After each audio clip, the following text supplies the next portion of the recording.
I repaired the tap on the yacht, and my son-in-law contemptuously said, "Plumbers have no place here." He mocked me, considering me a pathetic pensioner on a rented boat, trying to look rich. Then I looked him in the eye and said, "This is my yacht." Their reaction was priceless. You won't believe what I did next. Before we continue, please subscribe to the channel and let us know where you are listening in the comments. The brass fittings caught the afternoon sun like scattered coins across the yacht's pristine deck.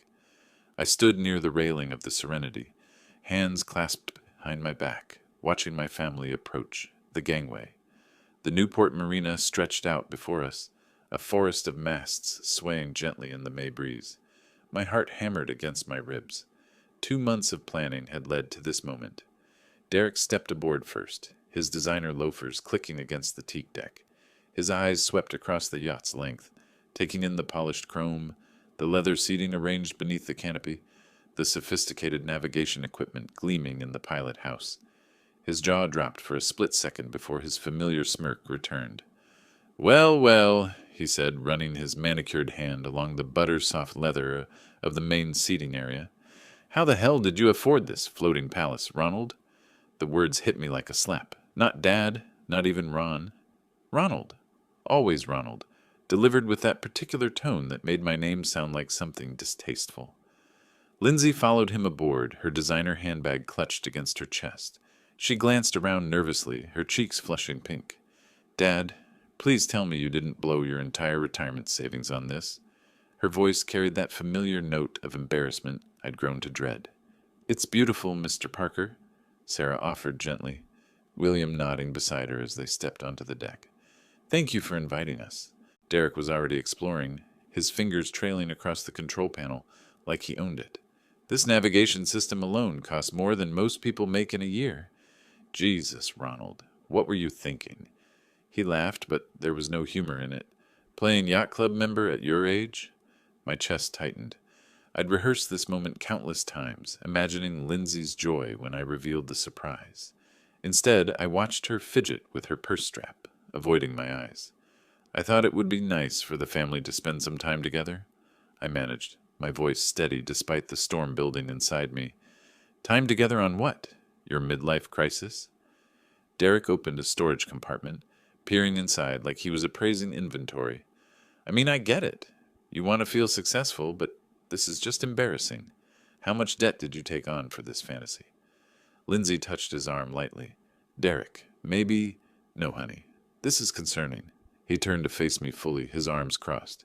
"Your father's clearly made some questionable financial decisions. We should probably have a family meeting about managing his assets before he loses everything." The words hung in the salt air like poison. Managing his assets. As if I were some doddering fool who'd stumbled into a yacht dealership with a credit card.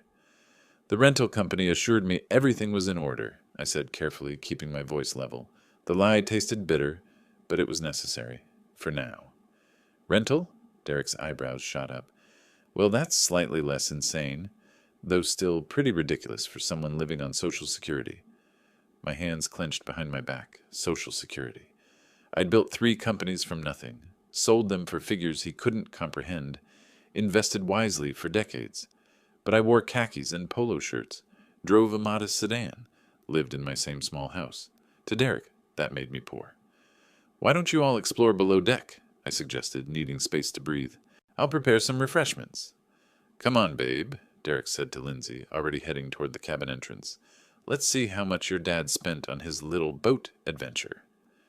They disappeared below, Derek's voice echoing up through the hatch. "Look at this marble countertop. Unbelievable. Your dad's completely lost it." Lindsay's nervous laughter followed. William approached me quietly. "It really is magnificent, Ronald. The craftsmanship is exceptional." I nodded, grateful for his kindness, but barely hearing him. From below deck came the sound of Derek opening and closing cabinets, his voice a constant commentary of disbelief and derision. Each word felt like a needle under my skin. Sarah joined her husband in exploring while I remained on deck, gripping the brass railing until my knuckles went white. The gentle waves lapped against the hull, but all I could hear was Derek's laughter drifting up from the main cabin, followed by Lindsay's voice. "He must have spent a fortune on this rental." It's so unlike him. Unlike him.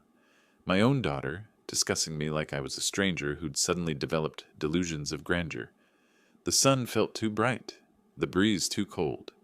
I stared out at the harbor, watching other families enjoying their boats, and wondered if this had been a terrible mistake. But no, I'd planned this perfectly. They just didn't understand yet. More laughter from below deck, and my jaw tightened like a vice. The brass compass mounted near the pilot house caught my eye, its polished surface reflecting the afternoon light.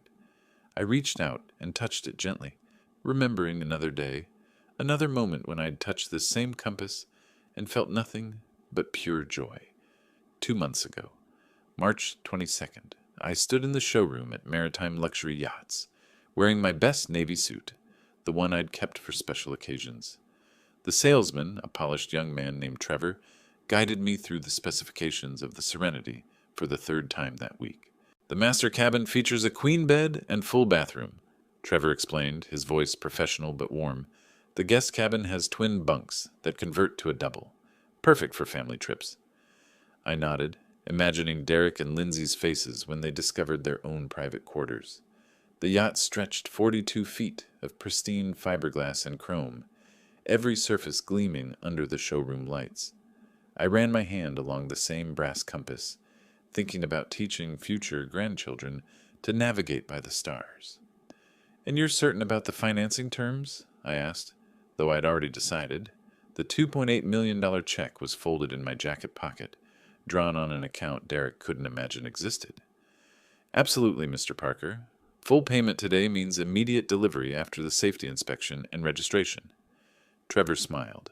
"Your family is going to love this surprise." My family. I'd been planning this moment since Lindsay's birthday the previous month, when she'd mentioned missing our old fishing trips. "I wish we could just escape on a boat somewhere," she'd said, looking tired from Derek's constant complaints about their finances. Here was the solution: a floating sanctuary where we could rebuild our relationship, away from Derek's endless need to diminish everyone around him. I'd even researched family-friendly routes along the New England coast, imagining weekends where Lindsay could rediscover her love of the water.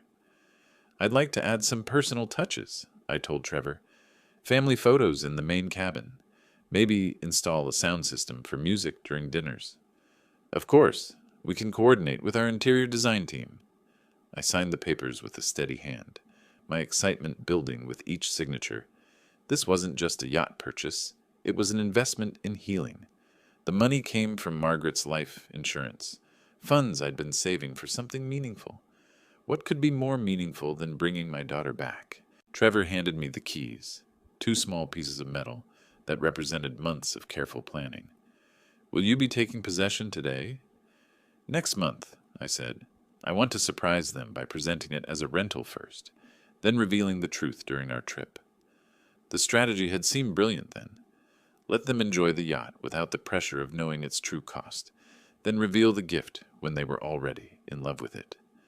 I'd imagined Lindsay's tears of joy, her gratitude, maybe even Derek's grudging respect. Standing there in the showroom, holding those keys, I'd felt more hopeful than I had in years. My modest lifestyle had served its purpose. Everyone underestimated my resources. The surprise would be complete. "Your daughter is going to be so proud," Trevor had said, shaking my hand. "Proud." Yes, I'd imagined that too. Present moment. I opened my eyes, the memory dissolving like morning mist. The harbor stretched before me, unchanged, but everything felt different now. Below deck, I could still hear Derek's voice, though the words were muffled by distance and deck planking. Footsteps approached on the teak deck behind me. I straightened my shoulders, feeling something shift inside my chest. The hope that had carried me through 2 months of planning was crystallizing into something harder, colder. The generous father who'd signed those papers in March was learning a valuable lesson about the nature of gratitude. I turned as my family emerged from below deck, Derek's face flushed with what I now recognized as contemptuous amusement. The brass compass caught the light again, but this time it reminded me of something else entirely.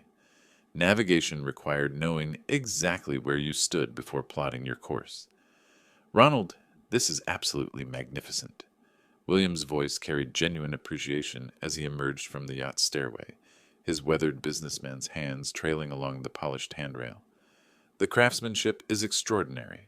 You've chosen something truly special." His words felt like cool water on a burn. I straightened slightly, releasing my death grip on the brass railing.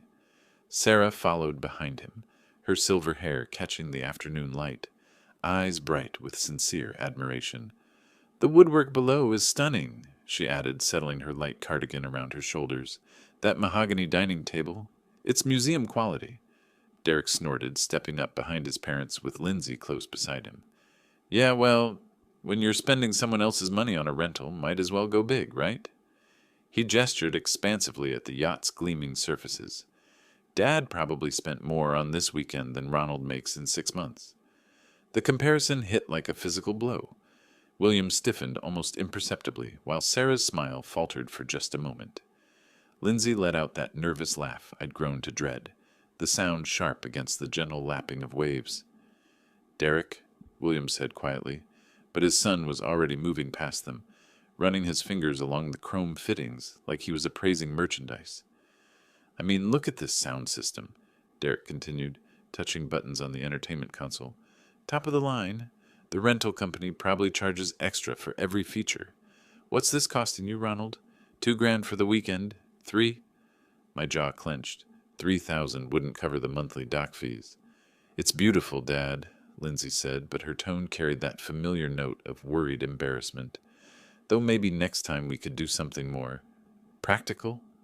More practical, like miniature golf or a chain restaurant, something appropriately modest for her father's presumed circumstances." "Should we head below for lunch?" I managed, my voice steady despite the storm building inside my chest. "I've prepared some refreshments." "Lunch on the yacht!" Derek clapped his hands together mockingly. "Living the dream, Ronald. Too bad it's just for a weekend." William's frown deepened as we moved toward the salon's entrance. I led the way down the few steps into the main cabin, the mahogany dining table gleaming under soft overhead lighting. The setting was perfect. Bone china, crystal glasses, silver utensils arranged with careful precision. Everything I'd planned to make this moment special. "Oh my," Sarah breathed, taking in the elegant table setting. "Ronald, this is lovely. You've gone to such trouble." "No trouble at all," I replied, pulling out chairs for the ladies. Sarah sat gracefully, while Lindsay perched nervously on the edge of her seat. Derek remained standing, examining the built-in bar with obvious covetousness. "Fully stocked too, I see. Premium brands." He lifted a bottle of aged scotch, checking the label. "This bottle alone probably costs more than most people's car payments." "Derek," William said more firmly this time. "What? I'm just appreciating the finer things in life." Derek's grin was sharp-edged. "Not everyone gets to play millionaire for a weekend." The words hung in the air like smoke. Sarah busied herself with her napkin, while William studied his son with growing disapproval. Lindsay's face flushed pink, caught between defending her husband and apologizing for him. I served the meal mechanically: grilled salmon, roasted vegetables, a crisp white wine that cost more than Derek imagined. Each plate placed with careful precision, while my mind churned with memories of the yacht showroom, of Trevor's encouraging words, of my naive hope that this gift would bridge the growing chasm between my daughter and me. "This is delicious," William offered, clearly trying to restore some civility to the gathering. "Dad always was a good cook," Lindsay said softly. "Yeah, well, when you have all day and nothing else to do." Derek's voice trailed off meaningfully as he cut his salmon. "Retirement must be nice. No responsibilities, no pressure to provide for anyone." The fork trembled slightly in my hand. No pressure to provide.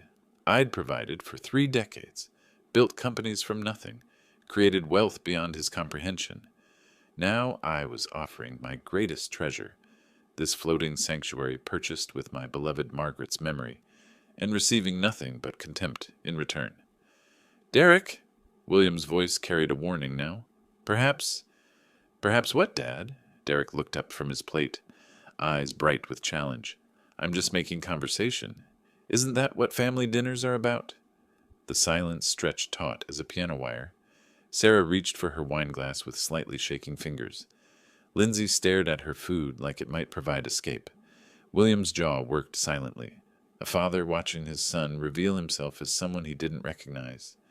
and I sat at the head of my $2.8 million table, serving my ungrateful family a meal they'd never appreciate, feeling something cold and calculating crystallize in my chest where warmth used to live. Derek raised his glass in a mock toast. To family adventures we can't afford. The clink of Derek's glass against the table marked the end of civilized pretense. William set down his fork with deliberate precision, the sound sharp in the sudden quiet. Sarah's hand trembled as she reached for her water glass. "That's enough." My voice cut through the tension like a blade through silk. "You will stop this behavior immediately." Derek's eyebrows shot up in theatrical surprise. "Behavior? I'm just being honest about the situation. Someone in this family should acknowledge reality." "The reality," I said, each word measured and controlled, "is that you're a guest on this yacht. You will show appropriate respect or you will leave." Lindsay's intake of breath was audible. She'd never heard me speak to Derek with such firmness. Neither had Derek, judging by the way his smirk faltered for a fraction of a second before returning full force. "Guest?" Derek laughed, but it sounded forced now. "Come on, Ronald. We're family. I can't express concern about your financial decisions?"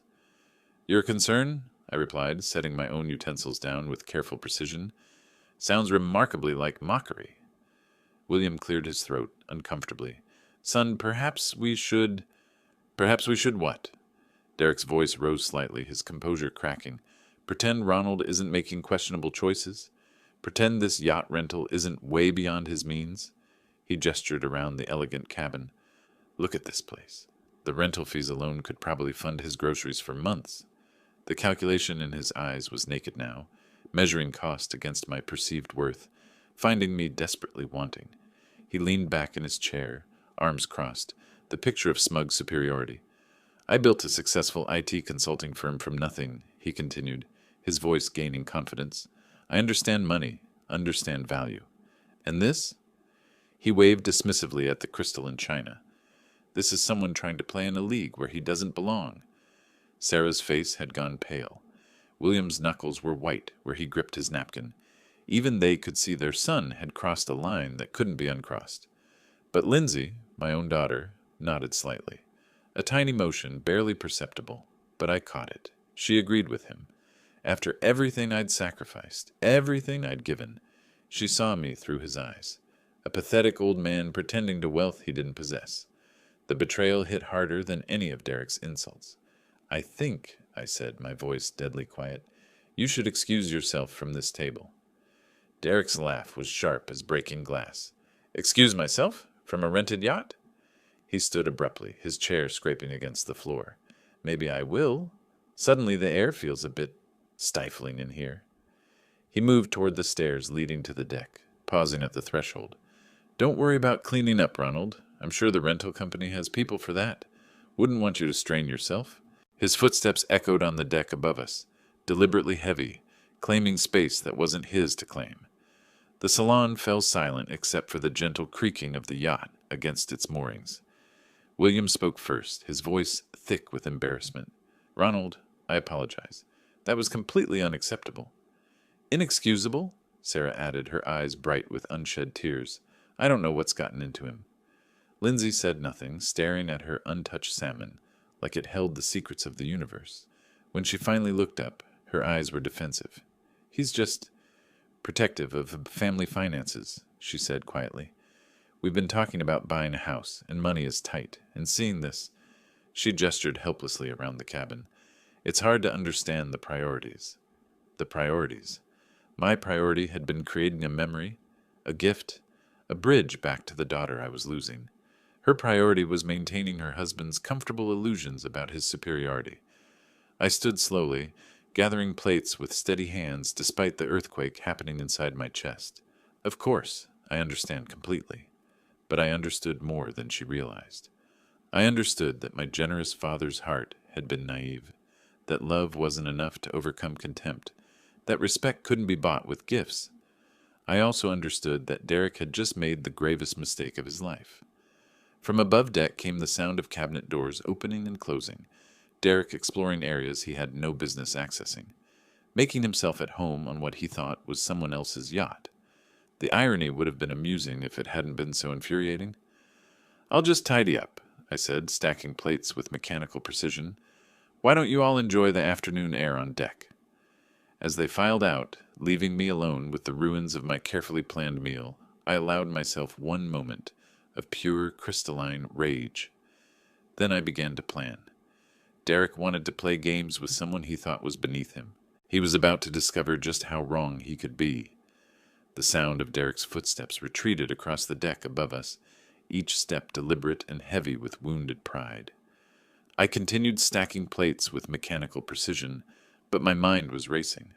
That look in his eyes when he'd stood from the table, I'd seen it before in boardrooms, when lesser men realized they'd been outmaneuvered. "I should probably check on him," Lindsay said softly, half rising from her chair. "Let him cool off," William advised, his voice carrying the weight of paternal disappointment. "He needs time to think about his behavior." Sarah reached across the table to touch my hand. "Ronald, I'm so sorry. I don't know what's gotten into him lately." But I knew. Derek couldn't tolerate being corrected, especially in front of his parents. Men like him didn't accept boundaries. They tested them, pushed against them, found ways around them. Above deck, his footsteps had stopped. Then came the soft sound of a door opening and closing. The guest had, probably, or perhaps he was exploring areas he had no business being in. "He's under a lot of pressure at work," Lindsay offered weakly. "The consulting business is competitive." William's expression suggested he wasn't buying his daughter-in-law's excuses any more than I was. Pressure is no excuse for disrespecting your host. I listened carefully to the sounds from above and beyond, water running briefly, cabinets opening and closing, the soft scrape of something metallic. Derek was definitely exploring, touching things, claiming space. "Should we move to the deck for coffee?" Sarah suggested brightly, clearly hoping to change the atmosphere. "The weather is so lovely." "Excellent idea," I agreed, though my attention remained focused on the subtle sounds of Derek's movements. Something about his exploration felt different now, purposeful rather than curious. More metallic sounds, a faint grinding noise that made me pause mid-motion with the crystal glasses in my hands. That wasn't the sound of someone simply looking around. "Dad?" Lindsay's voice seemed to come from far away. "Are you all right?" "Fine," I replied automatically, setting the glasses down carefully. The grinding sound had stopped, replaced by the soft closing of what sounded like a cabinet door. Derek's footsteps resumed above us, moving back toward the main deck area. A few minutes later, he appeared at the top of the stairs, looking perfectly composed. If anything, he seemed more relaxed than when he'd left. "Sorry about that," he said, sliding back into his seat with a slight smile. "Just needed a moment to appreciate the craftsmanship. This really is an impressive boat." The complete reversal in his tone sent warning signals through my nervous system. Derek didn't apologize. Derek didn't admit he was wrong. And Derek certainly didn't compliment things he'd been mocking minutes earlier. "Feeling better?" William asked cautiously. "Much." Derek picked up his water glass, looking remarkably pleased with himself.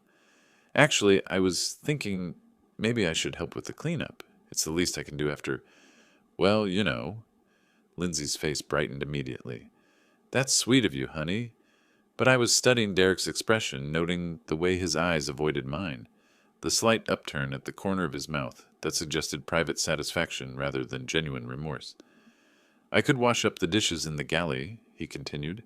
"Get familiar with the boat's systems. Might be helpful if we run into any problems." "Problems?" The word hung in the air like smoke from a distant fire. "That's very thoughtful," Sarah said warmly. "Very thoughtful indeed." Derek offering to help with household chores was about as likely as snow in August. But there he sat, the picture of reformed behavior, practically radiating false humility. I stood slowly, every instinct screaming that something was wrong. "Why don't we all move to the deck first? The dishes can wait." "Oh, come on, Ronald." Derek's smile was bright as polished chrome. "Let me make up for being such an ass earlier, I insist." He was already moving toward the galley area, and I found myself following, drawn by a horrible certainty that I was about to discover exactly what those metallic sounds had been. "See?" Derek called cheerfully from the galley, his voice carrying that false brightness I was beginning to recognize as his tell. "Everything's perfectly—" "Oh!" The word dropped like a stone into still water. "Oh, what?" Lindsay asked, moving to join him. I was already moving past her, something cold settling in my stomach like winter fog. Derek stood at the galley sink, his hand frozen on the faucet handle, water streaming from the tap in an uncontrolled torrent. "It seems to be stuck," he said, tugging at the handle with theatrical effort. "Won't turn off properly?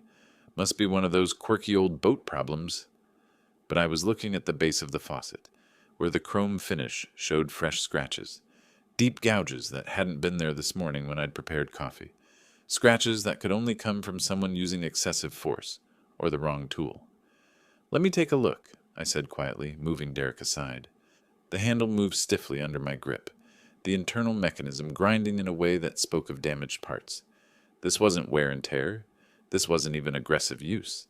This was deliberate destruction disguised as an accident. "Probably just needs some WD-40, Derek suggested helpfully. "These marine fixtures take a beating."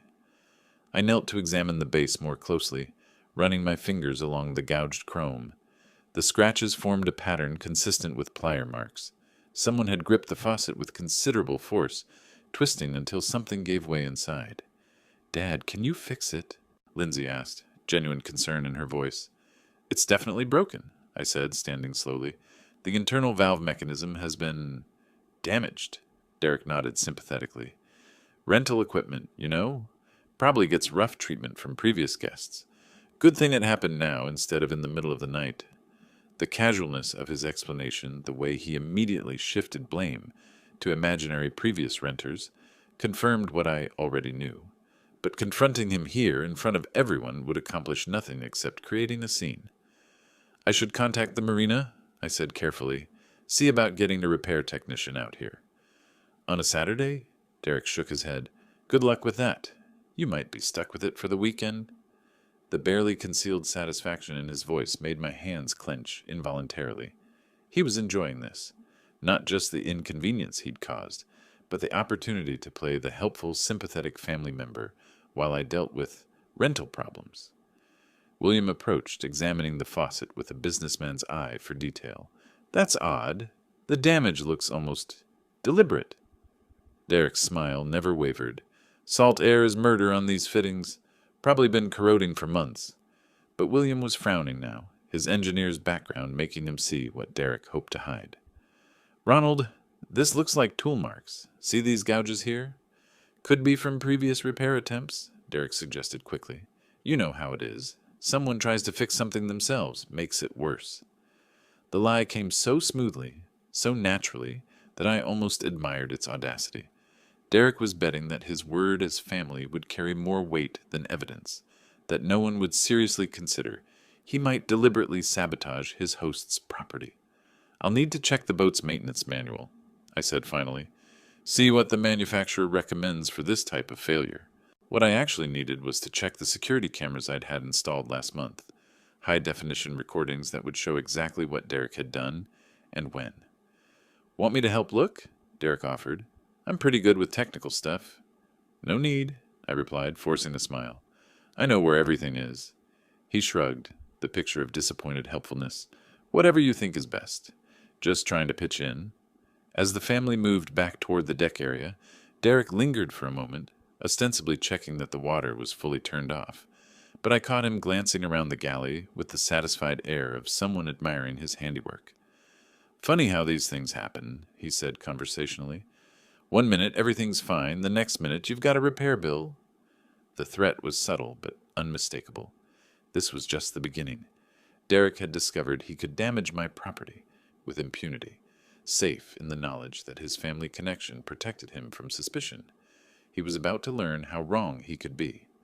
I waited until the others were settled on deck, their voices drifting down through the open hatches. Then I moved quietly toward the navigation station where the security system controls were hidden behind an innocuous panel. Derek wanted to play games. He'd just challenged someone who'd been playing at a professional level while he was still learning to tie his shoes. The navigation room was tucked behind the main cabin, a compact space lined with electronic equipment that most guests never saw. I slipped inside quietly, closing the door behind me with a soft click. The multiple monitors came to life at the touch of a button, their screens flooding the small space with blue-white light. 8 camera feeds displayed the yacht's interior and deck areas in crisp, high definition. I'd had the system installed last month after reading about yacht thefts in the marina, a precaution that was about to pay dividends in ways I'd never imagined. My fingers moved across the control panel with practiced efficiency, scrolling back to 3:50 p.m. The timestamp in the corner read 15:50:23 when Derek first appeared on camera 3, the one covering the guest head and galley area. There he was, stepping into frame with that same casual confidence he'd displayed all afternoon. At first, his movements were perfectly normal, opening cabinet doors, examining the yacht's amenities, with the entitled curiosity of someone who believed everything belonged to him. Then he approached the faucet. I leaned closer to the monitor, watching Derek test the handle with gentle pressure. The faucet worked perfectly, water flowing smoothly when he turned it on, stopping cleanly when he turned it off. He knew it worked. He knew there was nothing wrong with it. What happened next made my blood run cold. Derek glanced toward the door, confirming he was alone. Then he gripped the faucet handle with both hands and twisted, not the gentle turn of normal use, but a violent wrenching motion that made the camera shake slightly from the transmitted vibration. The timestamp read 15:52:41 when he did it again, this time bracing his foot against the cabinet for leverage.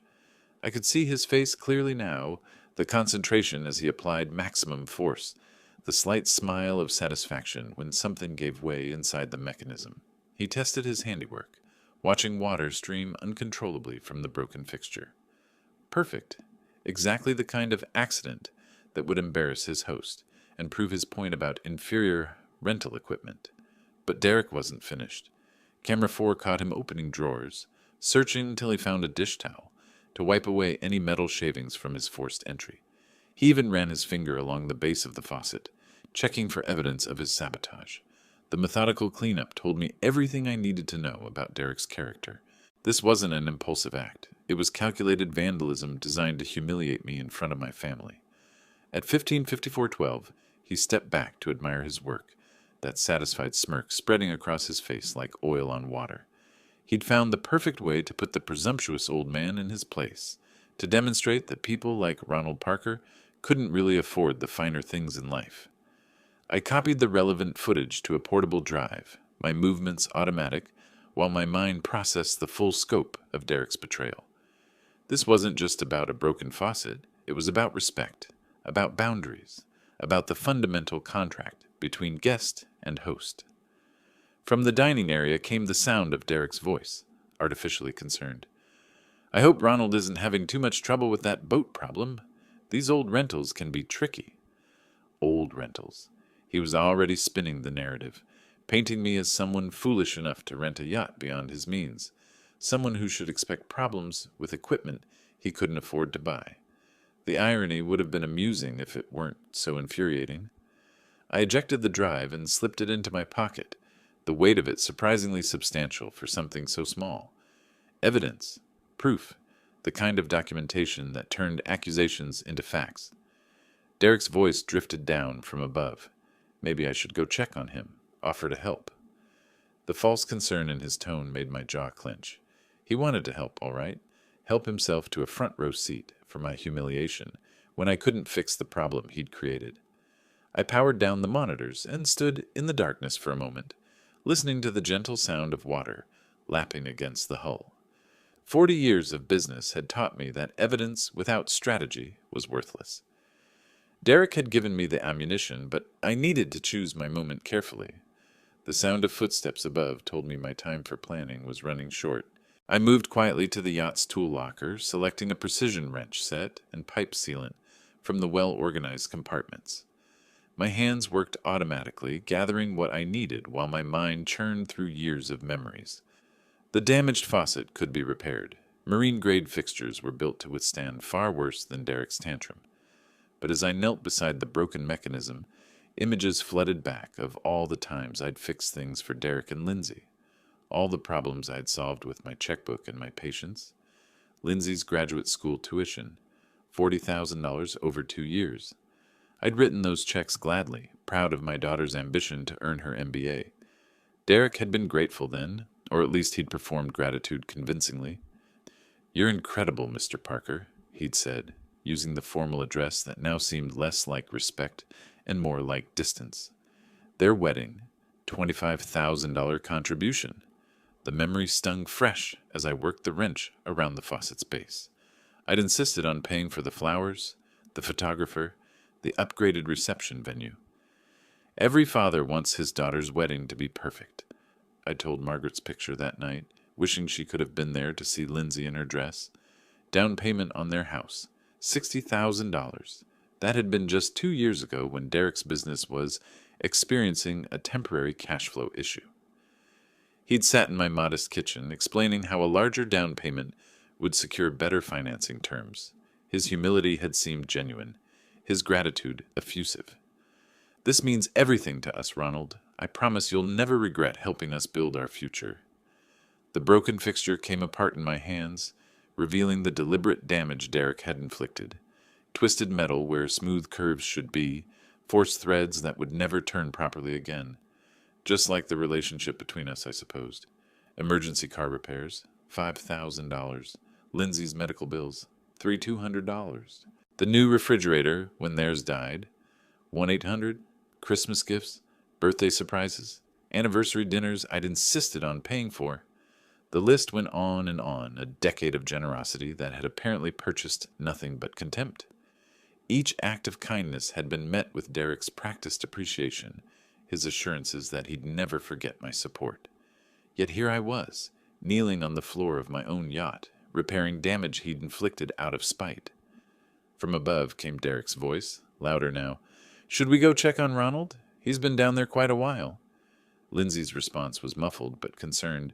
Maybe the repair is more complicated than he thought. More complicated? Everything was more complicated than it seemed. The yacht they thought was rented. The wealth they assumed I didn't possess. The man they believed was beneath their consideration. I threaded new gaskets into place, my movements precise despite the anger coursing through my veins. This wasn't just about money, though the financial aspect was staggering when I tallied it all. Nearly $140,000 in direct assistance over the years, not counting the smaller gestures, the dinners, the gifts. It was about respect, about the fundamental expectation that kindness would be met with kindness, that generosity would breed gratitude rather than entitlement. Derek's footsteps approached the stairs. I'm going to see if he needs a hand. The faucet mechanism slid back into place with a satisfying click. Water flowed smoothly when I tested it, better than before, actually. Sometimes damage forced you to rebuild stronger. "Ronald?" Derek's voice carried that false note of helpful concern. "Everything okay down there?" I stood slowly, wiping my hands on a clean rag while calculating my next move. Derek thought he'd won some small victory by breaking my property. He had no idea that he'd just triggered a war he was spectacularly unprepared to fight. The man approaching to offer his help had never built a business from nothing, had never negotiated million-dollar deals or outmaneuvered competitors who tried to destroy him, had never learned that, in real conflict, the person who controls the information controls the outcome. Derek was about to receive an education in exactly what kind of man he'd chosen to cross. "There he is!" Derek's voice carried across the dining area with theatrical relief as I stepped up from the lower deck. We were starting to worry. How'd the repair go? He was leaning back in his chair, arms crossed in satisfaction, that same smug expression he'd worn when he first stepped aboard. The picture of concerned family member soliciting sympathy for poor Ronald's boat troubles. "The old equipment giving you fits?" he continued with mock sympathy. "I was just telling everyone how these rental companies cut corners on maintenance. Probably haven't serviced that faucet in years." I set my tablet on the dining table with deliberate precision, watching Derek's face as I pulled out a chair. "Actually, Derek, I'd like to ask you something specific about that faucet." "Me?" His eyebrows shot up in theatrical innocence. "I'm no plumber, Ronald, though I did notice the fixture looked pretty corroded when I washed my hands earlier." Lindsay shifted uncomfortably in her seat. "Dad, Derek was just trying to help. He mentioned the water pressure seemed off." "Is that what he mentioned?" I kept my voice level, my eyes fixed on Derek's face. "Because I'm curious about exactly what happened when you were down there." Derek's smile never wavered, but something flickered behind his eyes, A split second of calculation before the performance resumed. Like I said, just use the facilities. Noticed the faucet was acting up, but figured you'd want to handle it yourself. William cleared his throat uncomfortably. Ronald, perhaps we should focus on getting a repair technician. Derek, I interrupted quietly, why did you deliberately break the faucet? The words dropped into the conversation like stones into still water. Derek's laugh was a beat too late, a fraction too loud. Break it? Ronald, what are you talking about? I didn't break anything. Dad, Lindsay's voice carried a warning edge. That's a serious accusation. Derek would never, wouldn't he? I reached for my tablet, powering it on with steady fingers, because I have some footage that might interest everyone. Derek's confidence faltered for just a moment, a micro-expression of concern before the mask snapped back into place. Footage? What footage? The yacht has a security system, I said calmly, watching his face drain of color. 8 cameras, high definition with audio recording. Very thorough coverage. The silence stretched like a taut wire. Derek's Adam's apple bobbed as he swallowed hard, but his voice remained steady. Well, then you'll see exactly what I told you. I used the bathroom, noticed a problem with the faucet, and came back up. We'll see, I agreed, opening the video application. Let's all take a look together. Sarah leaned forward anxiously. Ronald, surely this is unnecessary. No, William said firmly, his businessman's instincts recognizing something important was happening. Let's see what the cameras show. I touched the screen, scrolling to the timestamp. 15:50:23. Derek appeared in perfect clarity, stepping into the guest head with that casual confidence I'd come to despise. There you are, I said conversationally. Saturday, May 17th, 3:50 p.m., just after you left our table.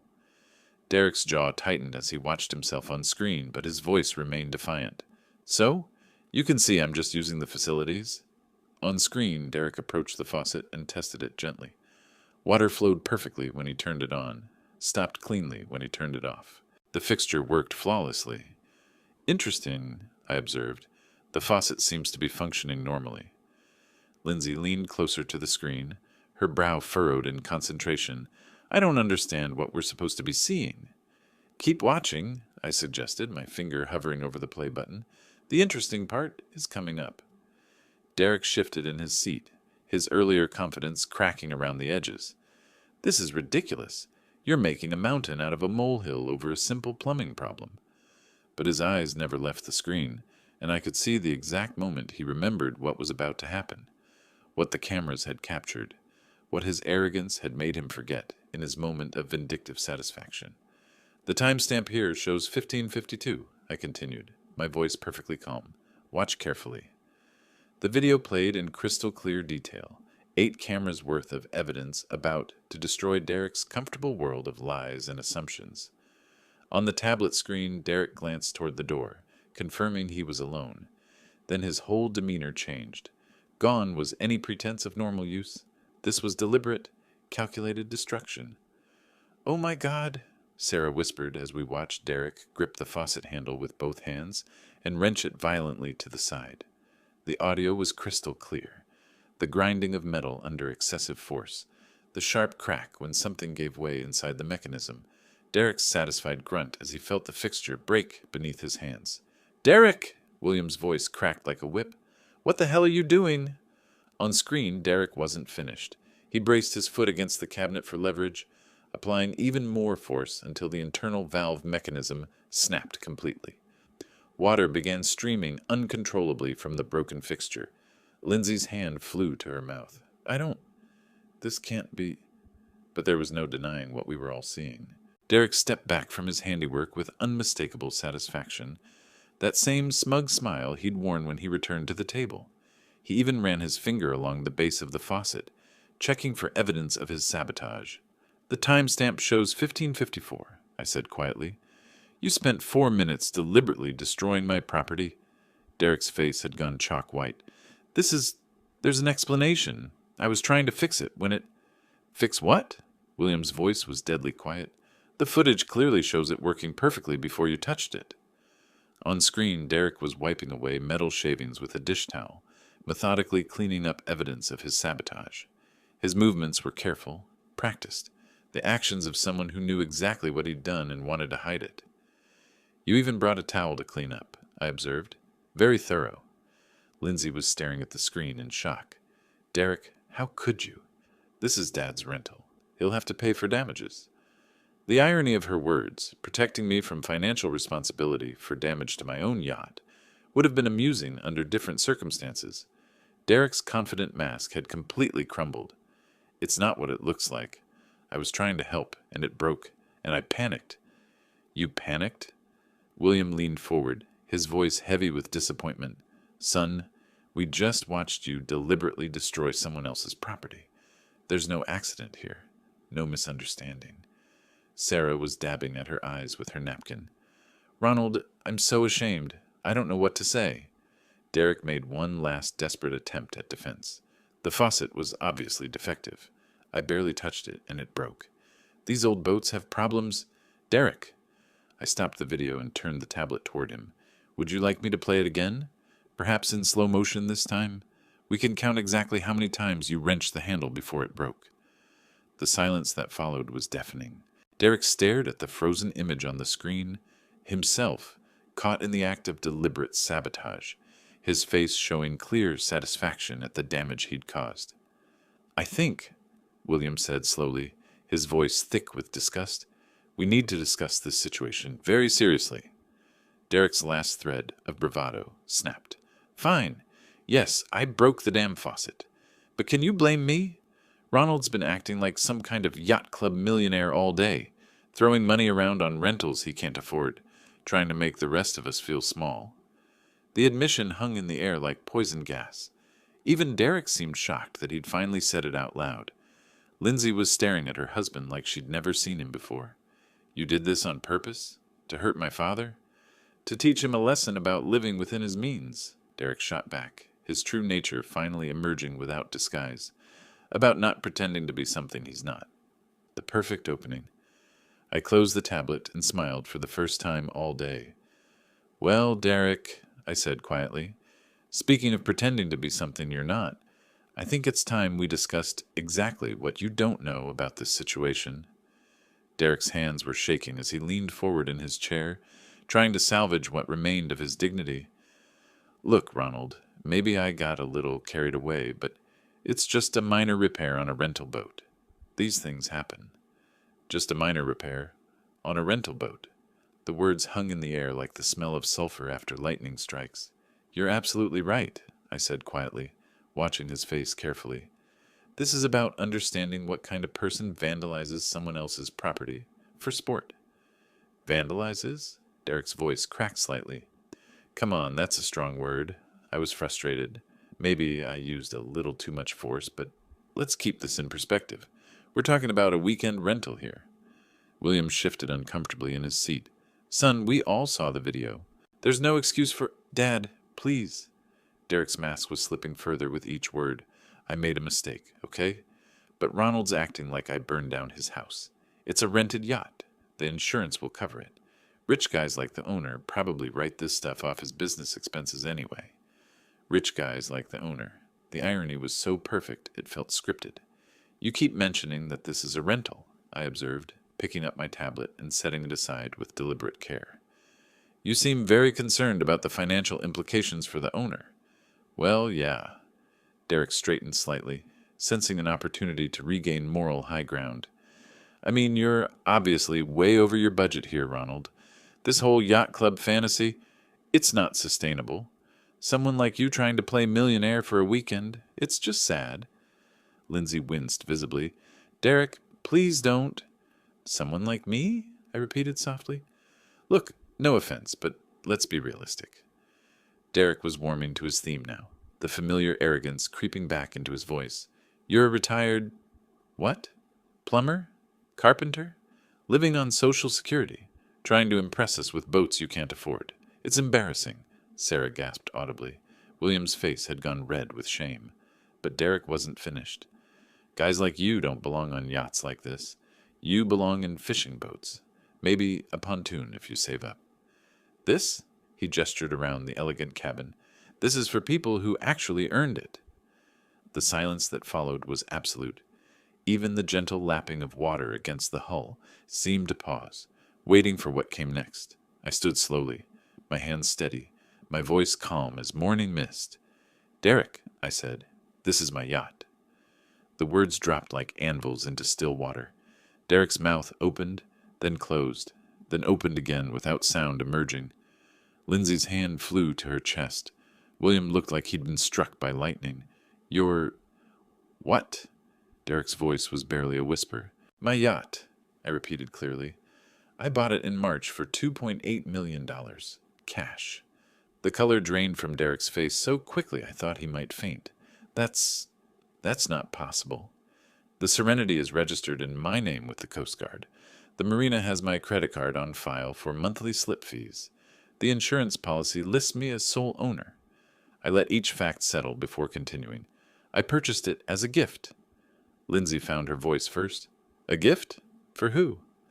I looked directly at Derek, watching understanding dawn in his eyes like sunrise over a cemetery. "For you and your husband," I said simply. "I was planning to surprise you today. Present it as a rental first, then reveal that it was yours to keep." The sound Lindsay made was somewhere between a sob and a gasp. Derek had gone completely white, his mouth working soundlessly.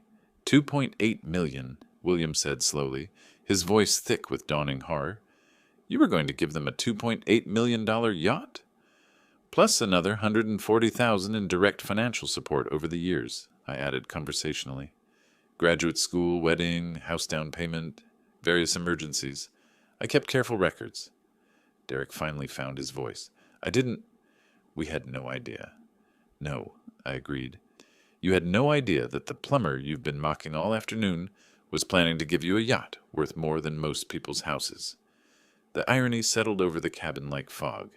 Derek had spent the day sabotaging and mocking the very man who'd intended to make him a millionaire. "Ronald," Sarah whispered, tears starting in her eyes, "we're so sorry." But I was still looking at Derek, watching him process the full magnitude of what his arrogance had cost him. I corrected gently, was planning to give you a yacht." Derek's face went through a spectrum of emotions: shock, disbelief, calculation, and finally, desperate panic, as the full implications hit him. "Wait," he said, lurching forward in his chair. "You said was planning. That doesn't mean... we can work this out, right? Now that I understand the situation?" "Now that you understand the situation," I repeated quietly. "What exactly do you understand?"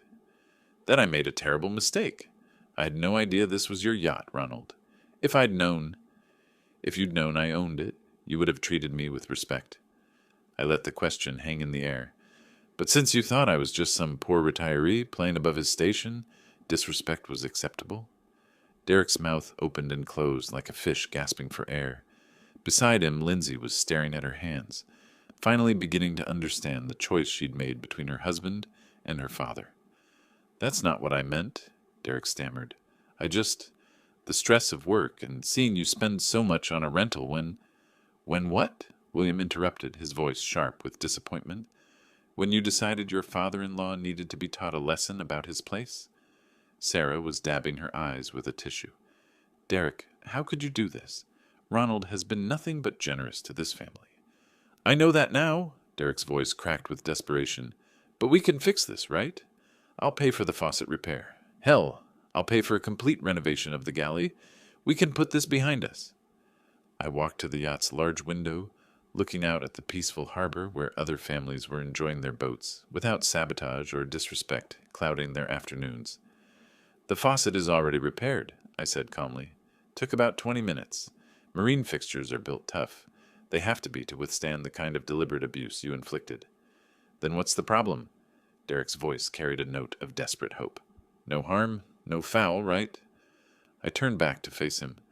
"The problem, Derek, is that you revealed exactly who you are. When you thought I was vulnerable, when you believed I was beneath you, you chose cruelty. That's not a faucet problem. That's a character problem." Lindsay finally looked up from her hands.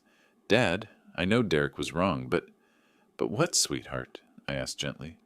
"But I should overlook deliberate sabotage because he apologized after getting caught?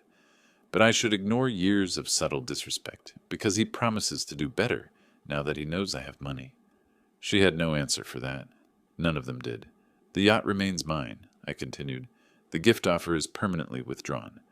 Derek, I think it would be best if you and Lindsay gathered your things and left. You can't be serious, Derek protested. Over one stupid mistake? One stupid mistake? William's voice was incredulous. Son, you deliberately vandalized a man's property after he invited you aboard as a guest. You've spent the afternoon mocking and belittling him. Even now, you're more concerned about losing a gift you never knew existed than about the hurt you've caused. Derek looked around the table, seeking support that wasn't there. Even Lindsay couldn't meet his eyes. Fine, he said finally, standing abruptly. Come on, Lindsay, let's get out of here. Lindsay stood slowly, looking torn between following her husband and staying with her father. Dad, You made your choice clear today, I said softly. I hope it was worth it. As Derek and Lindsay gathered their belongings and headed toward the gangway, William approached me. Ronald, I can't begin to express how ashamed I am of my son's behavior. If you'd prefer us to leave as well? Absolutely not, I said firmly. You and Sarah have shown nothing but respect and grace. Please stay. Let's enjoy the rest of this beautiful afternoon as it was meant to be enjoyed. Through the window, I watched Derek and Lindsay walking down the dock toward the parking area, Derek gesticulating angrily while Lindsay walked in silence. They looked small against the backdrop of the harbor, diminished by their own choices. Sarah joined William and me at the window. Do you think they'll be all right? Derek will land on his feet, I said. Men like him always do. As for Lindsay, I sighed, she'll have to decide whether she wants to build a life with someone who destroys bridges out of spite. William poured 3 glasses of wine from the bottle we'd opened earlier. To character, he said simply. To character, Sarah and I echoed. As the sun moved lower toward the horizon, painting the water in shades of gold and amber, I felt something I hadn't experienced in years. Perfect peace. Justice had been served not through revenge, but through natural consequences. Derek had destroyed his own inheritance with his own hands, just as surely as he'd destroyed that faucet. The brass compass caught the afternoon light one more time, pointing true north as always. If you liked this story, please like this video, subscribe to the channel, and share your impressions of this story in the comments. To listen to the next story, click on the box on the left. Thank you for watching.